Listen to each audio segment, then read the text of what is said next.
Hey, it's Karie with the Bookkeeping Nerd. This is video 12 out of 12 in a series called Bookkeeping for Etsy Sellers. This video is called How to Create a Profit and Loss Statement in QuickBooks Online. And if my videos help you, be sure to subscribe to my channel. It's free and it'll help you find my videos easier.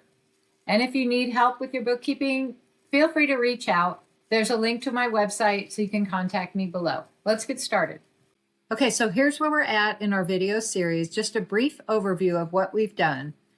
We set up our chart of accounts. That was a one-time thing. And now our monthly steps. We imported our bank statement. We downloaded our monthly sales summary from our Etsy shop. We added a beginning balance to our bank account. Then we created a journal entry in our QuickBooks account for the monthly sales. We also created a journal entry for the cost of goods sold and created the journal entry for our business costs. Number 7, we added a beginning balance to our bank account. That's a one-time only. Number 8, we reconciled our bank accounts for the month for both Etsy Holding and our bank account. And here's where we're at. We are getting ready to do the last step. We are going to do the profit and loss statement for the month. Okay, and now for the last step of the month, we're going to show you the profit and loss. So over on the left side, we're in the back office of your QuickBooks account. We're going to go to Reports, click on Standard Reports. Okay, right here on the right side, we want the profit and loss by month. Okay, we want, up here by the dates, we want January 1st to January 31st. Let's go up here and adjust. And we're going to keep it in accrual. Okay, so here's what we have. We have the Etsy gross sales. We have the refunds and returns, sales and discounts, the income tax collected, that's a positive number, and the shipping income we collected for a grand total of $816.61.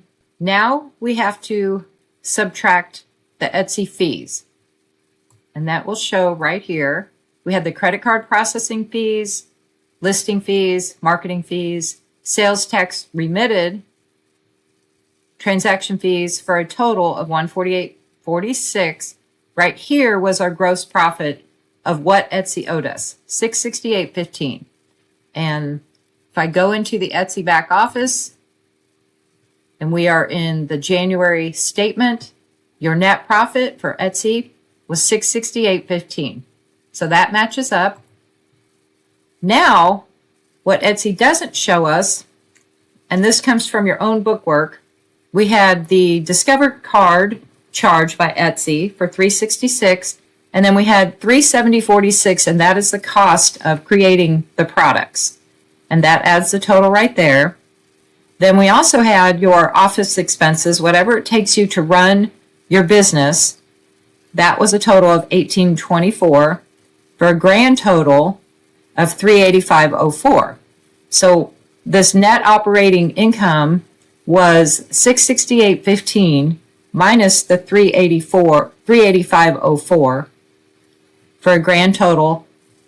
This shop profited $283.11. As you do this entire system for month by month, then at the end of the year, you can place this January 1st to December 31st, and these are all the figures you will give your tax person.